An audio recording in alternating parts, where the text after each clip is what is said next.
Nosotros venimos de una productora que se llama El Agua Cinema, que nació como una productora de bodas.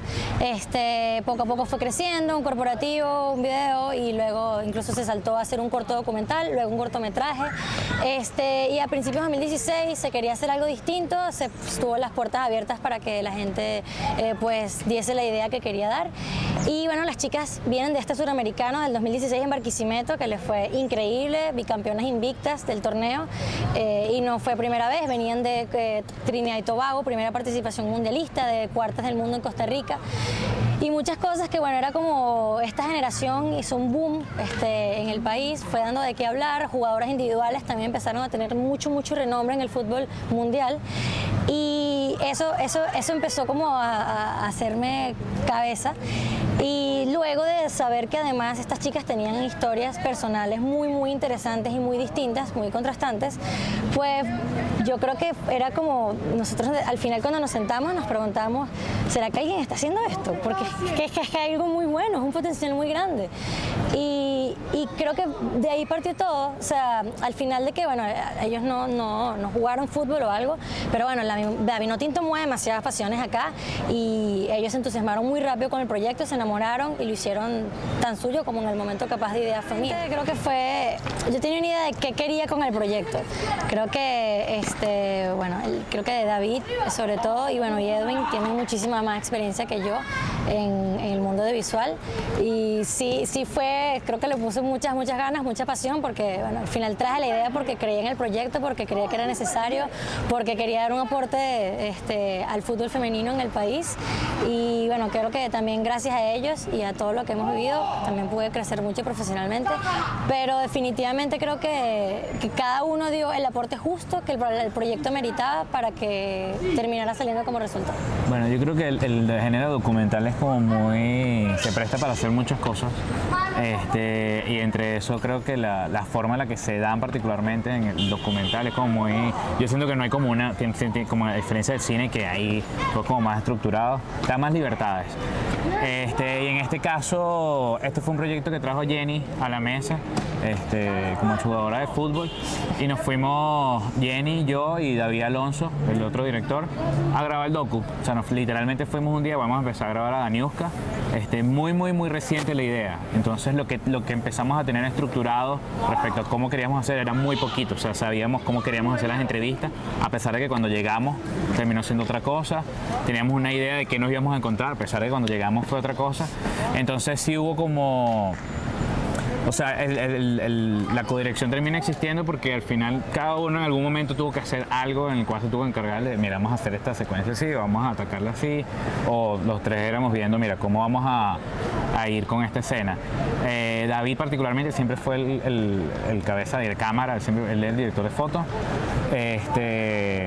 pero también pasaba mucho que nos íbamos rotando las cámaras o de repente siendo tan pocos en el equipo, bueno, tú haces sonido, tú haces las preguntas, tú haces la cámara, no somos dos haciendo cámara, otro sonido y así íbamos rotando. Ese proceso pasa muchísimo.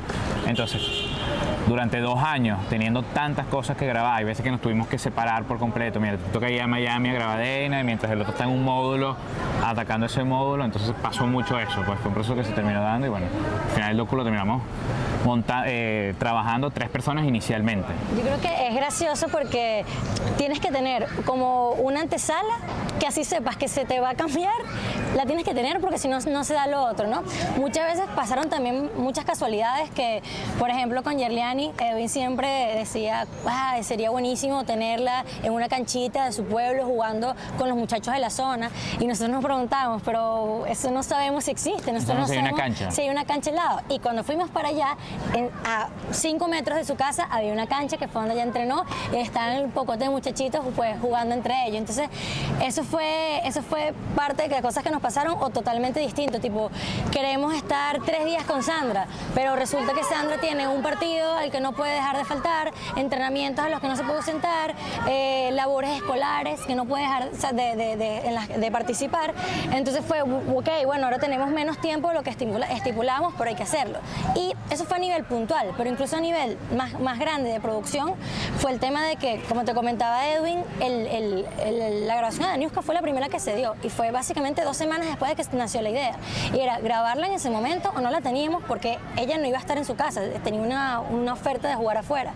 Y no solamente ella, sino que teníamos hasta el 1 de junio, porque las chicas iban a empezar su proceso de preparación en los módulos, donde empiezan a estar en un sitio, en otro, a rodar, pero no vuelven a sus hogares. Entonces era clave, no se podía no tener la esencia de las vidas de cada uno. Entonces o se grababa en un momento o no se grababa.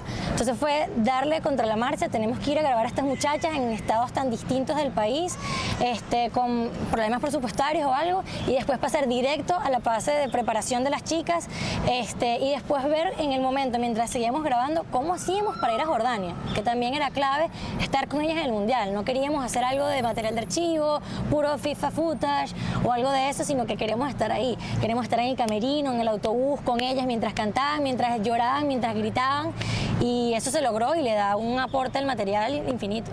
Y creo que parte de lo que tú dices, de lo que uno cree que va a pasar o lo que uno planifica que pase y lo que termina pasando, pero al final, o sea, nosotros queríamos mostrar un esbozo inicial de la vida de las niñas, queríamos estar con ellas en los entrenamientos y queríamos ir al Mundial, pero ya de entrada ir al Mundial ya era un reto gigante porque tenías que ir a Jordania. O sea, aparte de todo eso, nosotros podíamos querer ir al Mundial, pero ir a un Mundial de fútbol requiere una aprobación de la FIFA, una cantidad de procesos absurdos, o sea, que jamás pensamos que iban a pasar. Entonces, sencillamente nosotros terminamos de grabar toda la parte de módulos, toda la parte de la vida de los niños, y la FIFA nos decía, mira, no, esto no puede pasar. ¿Qué pasaba con el docu? O lo mismo, ya de por sí el documental trae un azar muy grande que es el fútbol. O sea, el fútbol siempre va a ser un azar, y nosotros podemos hacer un guión donde ponemos al final ganan el torneo y levantan la copa nuevamente recordando su labor que hicieron en el Sudamericano. Pero si no pasa hay que ver, o sea, creo que ahí es donde está la sorpresa de ver qué vuelta le vamos a dar para que todavía siga siendo significativo, y creo que lo conseguimos. Sí. Para nosotros yo creo que principalmente el Mundial era lo más difícil obviamente de prever, y literalmente en cada partido se terminaba de escribir el guión, o sea, en cada partido nos determinaba algo, y como se dieron dando las cosas hasta la lastimosa partido de semifinal que tuvo, que se pierde contra Corea, era casi un guión increíble. Nosotros decíamos, se pierde el primer partido, pasa lo que pasa contra Camerún, ¿quién se iba a imaginar que eso iba a pasar? Luego se le gana a Canadá de la manera en que se le ganó, teníamos la revancha de México porque en los partidos de preparación las chicas perdieron 7-1 en un amistoso en México, y eso lo tenían ellos grabado. Entonces poderles ganar en cuartos de final fue como la gran revancha, y nosotros éramos, wow, o sea, nosotros no sé si hubiésemos escrito un mejor guión de cómo va el Mundial, hasta que, bueno, pasa lo que pasa. Y teníamos otro reto que siempre habíamos dicho, ¿qué pasa si pierden? ¿Cómo levantamos después el documental y el mensaje final sabiendo que pueden perder? Exactamente. El documental habla más que de fútbol o más que simplemente fútbol femenino, de una generación de futbolistas, mujeres, que tenían mucho tiempo teniendo logros. O sea, estamos hablando de una generación de niñas que ya había habido mundiales FIFA, y que la gente no sabe eso. La gente piensa que como son categorías inferiores, entonces la gente se le olvida de que ya nuestro fútbol ha ido a mundiales. Entonces lo habían hecho varias veces. Pero más allá de eso, de un éxito que no era tan conocido, eso creo que es importante recalcarlo, que no era tan conocido, estaba ahí, pero no todo el mundo sabe de esto. También había una vida de unas niñas que al final eran las mejores futbolistas de este país, y bueno, ¿qué hay detrás de esas niñas? O sea, ¿qué hay detrás de una Daniuska Rodríguez? ¿Qué hay detrás de una Yerlenis Moreno, de una Verónica Herrera, de una Deina Castellanos? O sea, ¿qué hay fuera del fútbol? Nosotros sí quisimos enfocar en ver cómo en todo este entorno tan turbio en el que vivimos en este país, tenemos el milagro de tener a unas mejores jugadoras en Latinoamérica, pues Deina es una de las mejores jugadoras de Latinoamérica y en el mundo. Entonces, ¿cómo pasa ese fenómeno? Entonces creo que de ahí empieza la búsqueda, pues, más que fútbol, ¿qué es esa otra parte que está atrás de la vida de las niñas? No, yo creo que el documental tiene las dos cosas, fíjate. O sea, en el documental hay imágenes muy crudas, o sea, y cuando te digo muy crudas es que todavía la primera secuencia del docu que nosotros grabamos fue la ida a la casa de Daniuska, y es una casa muy muy pobre, o sea, una casa latón donde vive 15 personas. Entonces eso está tal cual como lo vimos, o sea, no es que sobre eso sí teníamos de que queríamos mostrarlo tal cual como era, no tener el plano más bonito de eso, sino vamos a mostrar esto tal cual. Pero por otro lado pasa esto otro que te decimos que sin duda alguna es muy bonito, que quisimos agregarle muchos elementos al docu que son como muy de documental moderno, que es que vamos a por un segundo a mostrar a las niñas en otra realidad. Entonces tenemos tomas de Sandra driblando en la laguna Mucubají, entonces son tomas en 60 cuadros, o sea, es como vamos a terminar no sé, de visualizar todo lo que acabamos de saber de estas niñas en otro tipo de tomas donde te saques de una cancha, donde te muestre a esa niña en ese entorno tan de ellas aparte, porque la idea era hacerlo justo de donde ellas eran cada uno. Entonces, creo que hay parte y parte. Creo que el esfuerzo estuvo en que cinematográficamente estuviese bien, estuviese técnicamente bien, ¿me explico? Ahí es donde vamos más hacia la belleza, pero al final nosotros estábamos compartiendo varios días de las vidas de cada muchacha con lo que estaban haciendo y con lo que literalmente estaba pasando. Y con respecto a cómo se iban dando las cosas, bueno, por ejemplo, nadie contaba con que Daniuska Rodríguez iba a lesionar. Todo el mundo estaba esperando esa gran dupla en el Mundial, Daniuska y Deina, con el resto del equipo, que todas son fundamentales, ¿no? Pero de repente eso pasa y pues te cambia un poco la percepción o ciertas cosas del guión que uno tenía pensado o cómo sentías que la historia se iba a llevar. Entonces, ciertas cosas no tenías el hilo narrativo, tienes que irlas modificando a medida en que van pasando las cosas. Eso fue como importante atajarlo en el momento. Nosotros mismos también, o sea, es que insisto que nosotros sabíamos cómo era la casa de Daniuska, pero es pararnos ahí con la cámara, entrar a la casa, ver la cantidad de personas que vivía ahí, o en el caso de Yerlenis Moreno, que es una chica que vive en Guasdualito, en un pueblo que vive inundado. Ajá, nosotros podemos leer la noticia y podemos saber que se inunda y todo lo demás y podemos tener una idea de lo que puede pasar, pero cuando esta persona te cuenta cómo esa misma agua que estamos viendo ahí casi le destruye su vida, por así decírtelo, oye, eso siempre te va a sorprender. Me parece a mí una de las cosas más bonitas del documental, por eso no lo planificamos, o sea, no planificamos que nos sorprendiese de esa forma. Hicimos obviamente un primer review de las niñas, o sea, de ver cuáles eran las niñas que existían. Obviamente a partir de las chicas que más jugaron en el Sudamericano en el 2016, es que dijimos, bueno, que ya tenemos 11 jugadoras iniciales con las cuales partimos. Entonces fuimos viendo cada biografía de las niñas, qué sabíamos de ellas, dónde vivíamos. Siempre quisimos que fuesen de lugares distintos, todas. Obviamente había jugadoras que tenían un puesto obvio en el documental, o sea, hacer de documental sin Deina Castellano, sin Daniuska, era no contar la historia completa. Entonces después nos dimos cuenta de otros personajes que tenían que estar ahí y que particularmente se iban adaptando en que cada una era de zonas diferentes. Entonces terminamos teniendo a Deina Castellano, que es de Maracay, pero bueno, terminamos grabando en Tallahassee, que es donde ella vive, a Daniuska Rodríguez, que es de Valencia, a Verónica Herrera, que es de aquí de Caracas, a Sandra Luzardo, que es de Mérida, y a Yerlenis Moreno, de Guasdualito. Entonces, fíjate, como tienes un esbozo, aparte la película se siente mucho como un viaje porque vas de aquí para allá, entonces terminas dando cuenta que al final el equipo que va a Jordania viene de todo un proceso, de todo el país, de todo un viaje, que bueno, que al final también fue el viaje que hicimos nosotros en el documental, pues. O sea, sí hubo, cierto, pero fue mucho como se terminó dando. Por ejemplo, Deina, pues tuvimos la suerte de que en el momento en el que estábamos grabando coincidió con un partido de ella.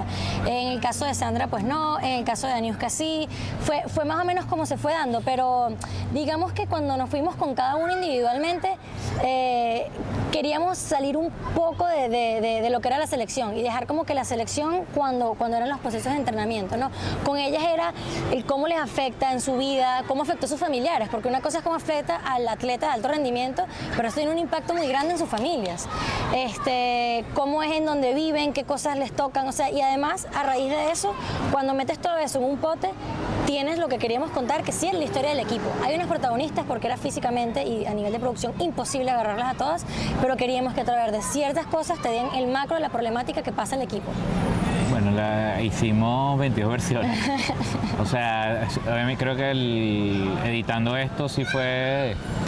O sea, pasamos por muchísimas versiones. Y creo que lo bueno fue saber cuando no estaba listo, pero mejor aún saber cuando estaba listo. O sea, si llegamos a un momento donde dijimos una versión que dijimos, ok, este es el final, la película ya nos movía. Yo creo que si la película te empieza a mover y ves esa peli lista y lo sabes, y le pueden faltar 1000 detallitos que estuvimos arreglando hasta ayer, pero son detalles al final. Pero sí creo, voy a empezar a creer en ese momentum, sí, donde sabes que la película está lista, como también como sabes que no está lista, que hay algo que puede ser mejor, que hay algo que le falta, que hay una situación que puede cambiar, o que si switchamos todo esto a esto, termina siendo lo que es.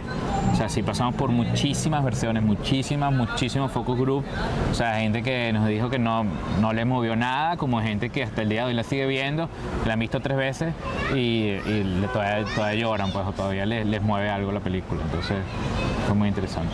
Es que estoy demasiado de acuerdo con lo que dice Edwin, podría decir exactamente lo mismo. Aparte, creo que a ninguno del equipo se le va a olvidar ese día que se terminó, se apagó la pantalla y todos nos vemos a la cara y fue, aquí está, no está lista, no está, pero esto es, solo hay que pulir el diamante, ¿no?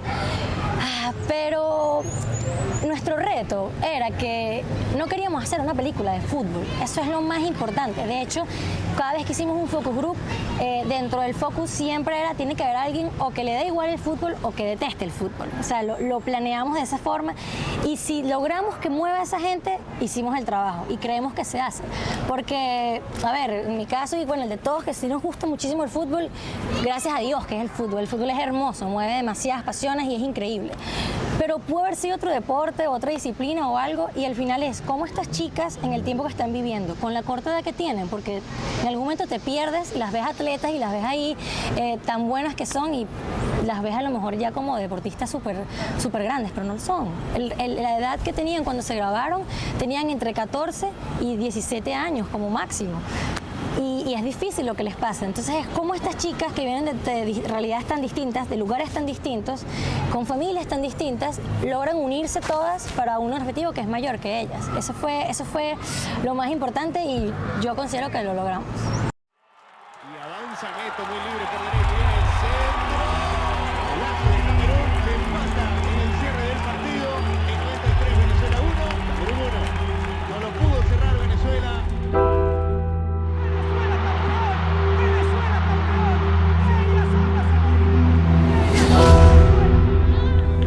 Que terminó el sudamericano y se daba el gusto de hacer 10 y 12 toques. Ahora ni 6 toques llegan seguidos. Nadie sabe por lo que pasamos, por lo que lloramos. Yo digo que una de las cosas por la cual yo seguí jugando y mi inspiración era esa, pues darle lo mejor a mi familia. En cierta parte pues me discriminaban por ser mujer, pero cuando me veían jugar decían, no, yo no quiero mi equipo, no, Sandra, ven acá y tal. Nosotros vamos con una idea, nosotros nos queremos ir cuando el mundial se acabe. Cada vez que ustedes pierdan la pelota le están quitando la oportunidad de quedar campeón. Y ella va para la banca, tú juegas, Reina sola no va a poder con 4 alemanas, te lo digo. ¿Cómo se llega a un mundial sin una de las horas que nos llevó a estar ahí?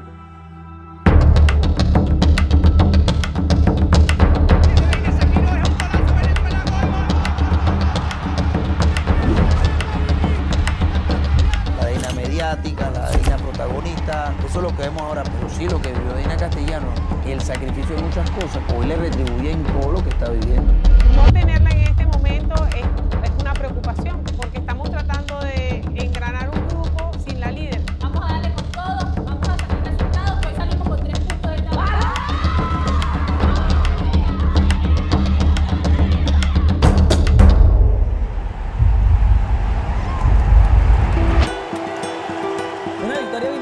Sería la mayor hazaña para este equipo el conseguir la primera Copa del Mundo para Venezuela. Este no es la carta final de Venezuela.